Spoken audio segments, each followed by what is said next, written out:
Hello, welcome back to my YouTube channel.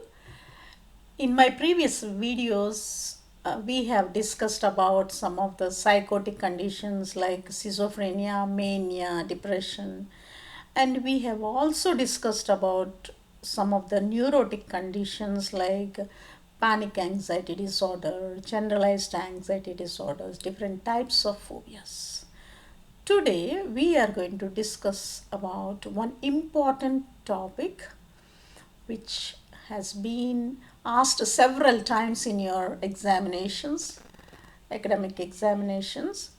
So that condition is nothing but OCD, obsessive compulsive disorder. Before that, I would like to request you all to please subscribe my channel if you haven't subscribed. You'll know in detail regarding who I am and what we have discussed. So, shall we straight away start with the condition? If you're all ready? Yeah. Obsessive compulsive disorder is a known condition, and if we look at overview of OCD, it is said as a common condition which is chronic, long lasting disorder in which a person has uncontrollable, reoccurring thoughts which are addressed as obsessions and behaviors which are addressed as compulsions. That he or she feels the urge to repeat over and over again. Anyway, we will see under OCD core concepts of OCDs, definitions of obsessive compulsive disorders, then classification of OCDs. We will look at etiological factors, then some of the signs and symptoms, diagnostic criteria, treatment aspects of all this OCD in this unit. So before that, we will just proceed with the core concept. What is the meaning of obsession? It is defined as recurrent, persistent thoughts, impulses, images. Now, if I just put it in a simpler way, you can say obsessions are unwanted, repeated thoughts, impulses, or images. And these thoughts and impulses will bring about stress in the person, even though the person realizes that they are unreasonable and he is having excessive thoughts which are produced in his mind, but still he will not be able to resist these thoughts and impulses. So, with reasoning, he won't be able to eliminate these thoughts. That's where person will have a lot of stress. So, obsessions meaning recurrent, persistent thoughts, impulses, or images experienced as intrusive and stressful. Next, coming to obsessions.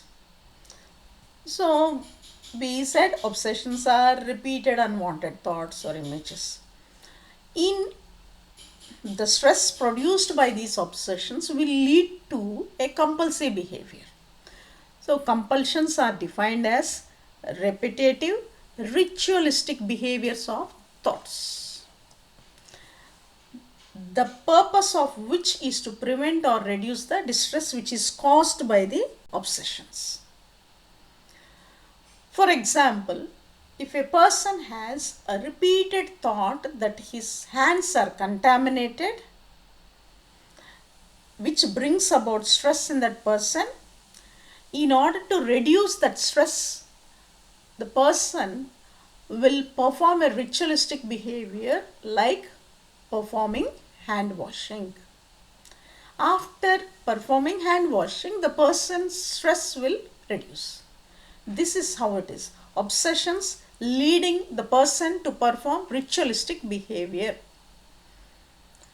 So, coming to the definition according to ICD 9, Obsessive compulsive disorder is a state in which the outstanding symptom is a feeling of subjective compulsion which must be resisted to carry out some action or to dwell on an idea, to recall an experience, or ruminate.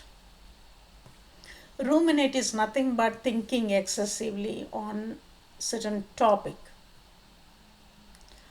OCD is coming under neurotic disorders as mentioned before. So another way of defining this is people have unwanted repeated behaviors that drive them to do something over and over again, which is called as compulsion. Now coming to classification of OCD, according to ICD classification, we have F42-0, which is predominantly obsessive thoughts or rumination. So in this category, we do not have compulsions. Only obsessions are present. 42.1, we have predominantly compulsive acts. 42.2, we have mixed obsessional thoughts and acts. And 42.8, we have other compulsive disorders. Then we have OCDs unspecified. Coming to characteristics of OCD, we in definitions already we have defined what it is. So it's just a revision. There are ideas, impulses or images. Just take note of this. Idea, impulse to do something, or images, which include into conscious awareness repeatedly. So the person is conscious, but he won't be able to stop these ideas keep coming into his mind, or impulses or images keep coming into his mind, and they are recognized by the person as their own thoughts, and these thoughts will create unpleasantness in the person knows they are irrational. He will try to think like he has to stop this, but he cannot resist them. The person unable to control his own thoughts will bring about stress in that person. So as a result of this stress, to get relief from this stress, what the person does, he will perform an ritualistic behavior. An action is performed. Once the action is performed, the distress in the person is reduced. This is how it is. If you just look at the OCD cycle, as mentioned, obsession is present, which will bring about distress or anxiety, which leads to compulsive or ritualistic behavior. Then after performing it, he will have relief, and after some time again the thought will come, again anxiety is produced, then compulsions, then relief. The cycle is repeated again and again. So we cannot say this many times the cycle is repeated. As the condition deteriorates, the cycle increases more, where the person will end up into marked distress, and he will neglect performing his daily activities. Coming to etiological factors, genetic factors says that monozygotic twins have high concordance rate when compared to dizygotic twins. So we see 35% in first degree relatives. Next, coming to biochemical influences, the main neurotransmitter which is said to have a part in OCD is serotonin. They have identified that abnormality in these serotonin levels are present in OCDs. Next, coming to psychoanalytic theory, when like previous videos I have been telling, whenever we say psychoanalytic theory, we have to remember Sigmund Freud. He had given this psychoanalytic theory of personality development, or we can say psychosexual theory of personality development, where he says when a person at his infancy, like infantile period, that stage is regressed, he will have infantile superego whose harsh, exacting, punitive characteristics now reappear as a part of psychopathology. Anyway, we will go in detail regarding that. So, according to Sigmund Freud, he has given 5 stages of personality development in psychosexual theory of personality development. Under that we have oral stage, anal stage, phallic stage, then we have latent stage and genital stage. Now coming to this phase, oral stage is where the infant mainly focuses on sucking the nipple of the mother. So at this phase, if it is feeding is forceful, it is mainly concerned with oral stage, oral activities. So feeding is forceful, the person will have excessive drinking or smoking, something they do with their mouth, eating. If they are deprived during this stage, it will lead to dependency. And the early weaning, if it is started, then it may lead to aggression. So, failure for an infant to pass this oral stage successfully can lead a person to smoking, dependency, binge eating, aggression, etc. Now, coming to anal stage mainly focuses on toilet training. If this toilet training is too harsh, strict toilet training, then the person can develop these traits of obsessiveness, tidiness, meanness, etc. If this toilet training is too lax,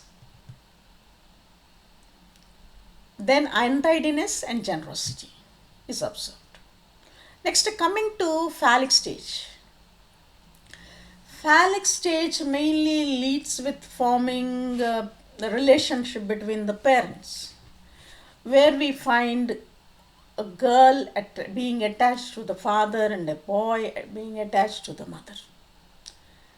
And if there is any abnormal, we call it as Oedipus complex, when a girl attaches to the father, and we call it as Electra complex when boy attaches to the mother. So here, if we look, abnormal family setup leading to unusual relationship with father and mother, this will lead to vanity, self-obsession, sexual anxiety, inadequacy, inferiority and envy.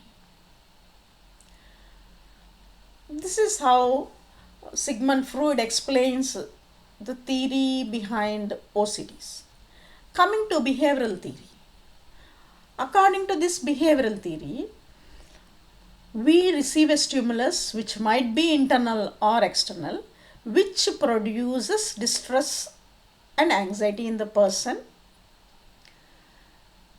So this internal external stimulus, when the thought is repeated again and again, we say it as an obsession leading to distress, then leading to performing a ritualistic behavior. Then after performance of that behavior, anxiety is reduced. Coming to clinical features of OCD, we have obsessional thoughts. You remember while defining OCD, we said we have obsessional thoughts, images. Yes, we have scenes. So under this, obsessional thoughts consists of example words, ideas and beliefs. Doubts.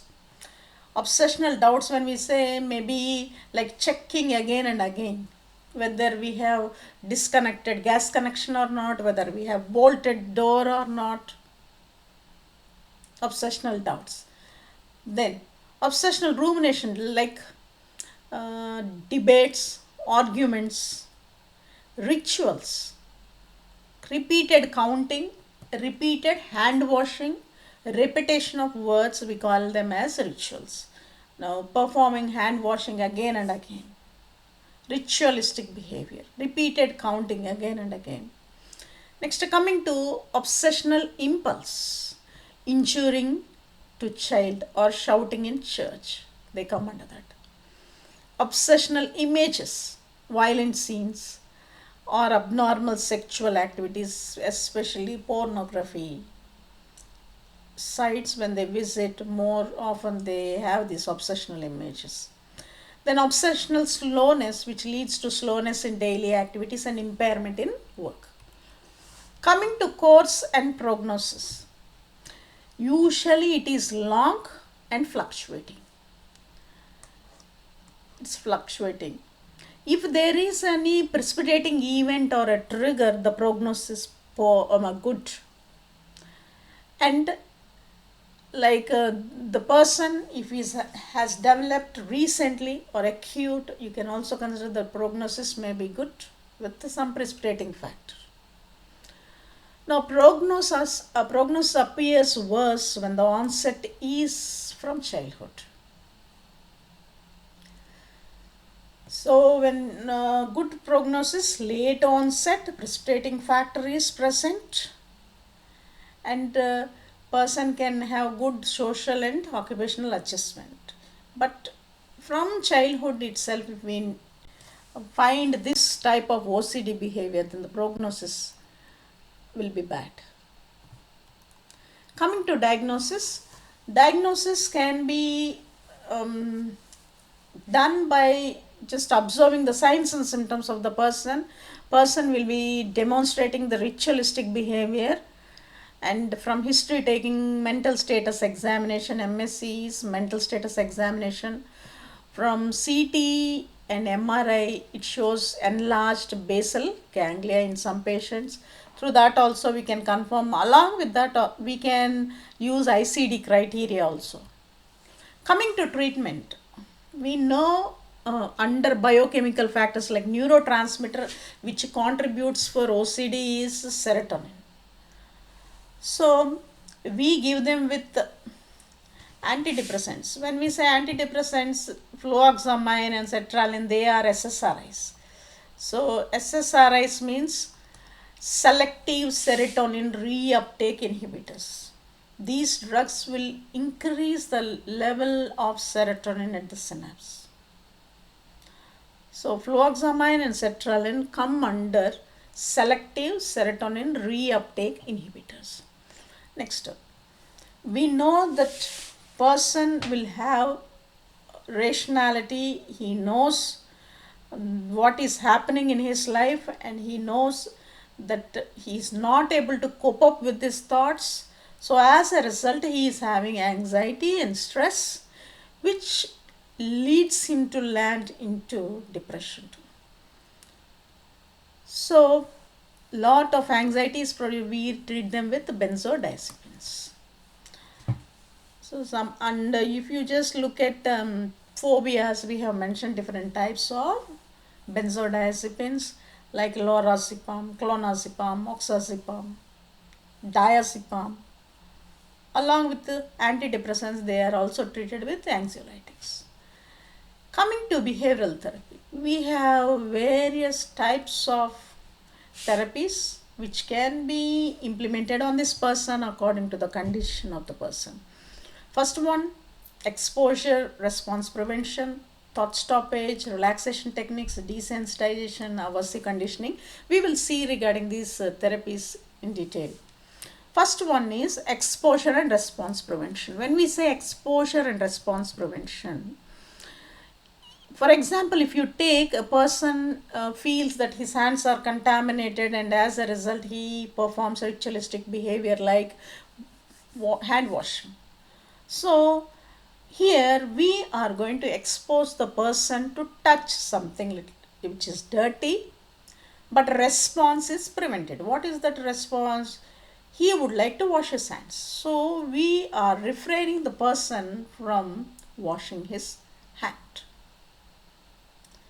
and divert the person during this phase. This is called as exposure and response prevention. Next, coming to thought stoppage. So this is mainly regarding obsessions. We know so many thoughts, repeated unwanted thoughts are seen in obsessions. So what we do for this is thought stopping technique is used, where the person is made to sit, relax himself, and he will be asked to think regarding what he is getting repetitive of thoughts. So when he is on that process of thinking that his hands are dirty or something, obsessive scenes or images, suddenly he is interrupted by words stop, or by using a word called as imagine a red light or a stop sign. So as a result, what happens? There is a break in continuity of his thought. The more he is asked to repeat these thoughts, and the more times we say stop, stop, the chain of continuation is stopped. So that's how unwanted thoughts are suppressed. When we try this thought stoppage technique, sometimes what happens is these thoughts are reduced, but sometimes they land up into ironic processing. What is this ironic processing? Because we say stop, it indirectly produces lot of anxiety in person, which will make the person to think too much or increase the thought in them. So we should identify how this thought stopping technique is being helpful for the person. Next, coming to relaxation techniques. You know, relaxation techniques, in my previous videos, I have been explaining to you regarding various techniques in phobias, yes, in anxiety disorders also, deep breathing exercises, progressive muscle relaxation techniques, meditation, imagery, and music therapy. All these techniques can be used.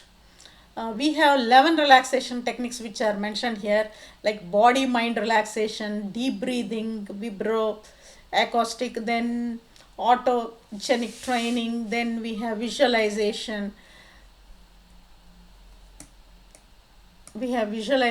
Sorry, pranayama, we have meditation, progressive muscle relaxation, self hypnosis, biofeedback, then we have yoga. Coming to desensitization, maybe you can go back to my video which is done on phobic anxiety disorders. I have explained clearly about systematic desensitization, where a person is taught different types of relaxation techniques. Then he is asked to address his concerns or phobias, or things which are causing lot of distress in that person, and we will try to list all those things which are producing anxiety in the person and bring about the and we will try to bring about some things like, so regarding desensitization, I have explained in phobics, phobic anxiety disorders. So under these desensitization, we just said like we will list down whatever is causing them some distress, whatever thoughts are causing them some distress. Then what we are going to do, put them in a hierarchy way, and then we'll ask the person to relax, then teach them some relaxation techniques.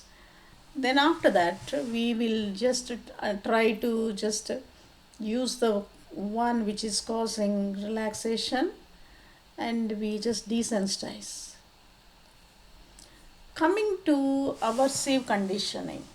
So under aversive conditioning we can say that pairing pleasant stimulus with unpleasant response. Pleasant stimulus with unpleasant response. How can we do this? For example, maybe if you take a person who is addicted to alcohol and he wants to drink alcohol, and maybe the family members brought him to just stop this alcohol addiction and all. So what we try to do is that here the person is asked which like of brand he likes, and he's given a small amount of alcohol which he likes, and later after he takes a small amount of shock is given here near the radial, near the wrist. So when we give shock, electric shock, the pain, it gets registered in the mind. So this same unpleasant response is given him for a few days, where when we ask him that he wants to drink alcohol, he says no, because his mind registers the unpleasant response. So that is how it is, aversive conditioning. Punishment is presented immediately after the specific behavioral response. So as a result, the response, thinking of that response, they will stop doing this act. Then coming to other therapies like supportive psychotherapy, we have electroconvulsive therapies, which you already know. Next, coming to nursing management. Nursing management mainly focuses on collecting the data, physical, psychological, and social data in assessment part. And as nurses, we have to be particularly aware of what obsessions are and what type of ritualistic behavior or compulsions they are performing, and whether these performances or ritualistic behaviors, how they are affecting the physical aspects of the person or physical functioning, then their mood, self-esteem, how they are able to cope up with their life, because most of the time they want to perform this ritualistic behavior and they don't have time for cooking or grooming, or occupational functioning is affected. Then apart from that, we also have to assess the thought for any suicidal ideations. Why? Because insight is present for these persons, they know what is happening with them, they know their inadequacy or inefficiency, that they are not able to control their thoughts, neither they are not able to control their ritualistic behaviors. As a result, this leads into distress, anxiety, later on they'll end up into depression. And OCD with depression is very common. So we have to treat them with antidepressants, then anti-anxieties, and anti-anxiety drugs also. So under nursing assessment, we have to taken a complete assessment of physical data, psychological, social aspects, occupational functioning, their self-esteem, their normal coping mechanisms, what they are using, support systems available for them, then activities of daily living, whether they are altered, how far they are altered, all these have to be assessed. When we just perform this nursing assessment, there are so many nursing diagnoses, but those which are particular to OCD, if we see, we have ineffective individual coping related to underdeveloped ego, punitive superego, avoidance learning, possible biochemical changes evidenced by ritualistic behavior or obsessional thoughts. So we have related to underdeveloped ego or punitive superego. So when we say underdeveloped ego or punitive superego, we said, like, according to Sigmund Freud's psychoanalytic theory, we have different oral stage, anal stage, and phallic stage. So there might have been some disturbances during that period. Avoidance learning, then possible biochemical changes. We said serotonin levels are altered, as evidenced by ritualistic behavior or obsessional thoughts. Next, another one is altered role performance, related the need to perform rituals. So they won't be able to fulfill their responsibilities which they are supposed to fulfill in their normal life. So evidenced by inability to fulfill usual patterns of responsibilities. Apart from this, we can add other things also. Anxiety, which is present, low mood if present, altered activities of daily living, then self-care deficit, where they get engrossed in performing this. So ineffective family coping, ineffective individual coping already is mentioned here. All these can be added.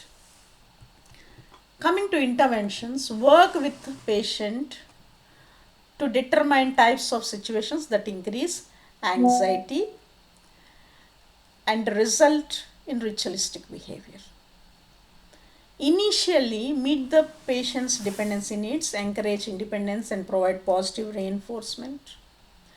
Initially, when you are giving treatment for the person, allow plenty of time to perform rituals. Do not be judgmental or verbalize any disapproval when they are performing their behavior. Support patient's effort to explore the meaning and purpose of the behavior.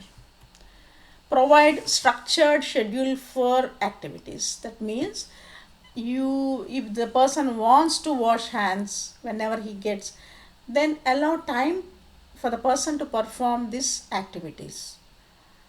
So after completion of that, tell again, if he gets that instinct, you have this time to perform a ritual.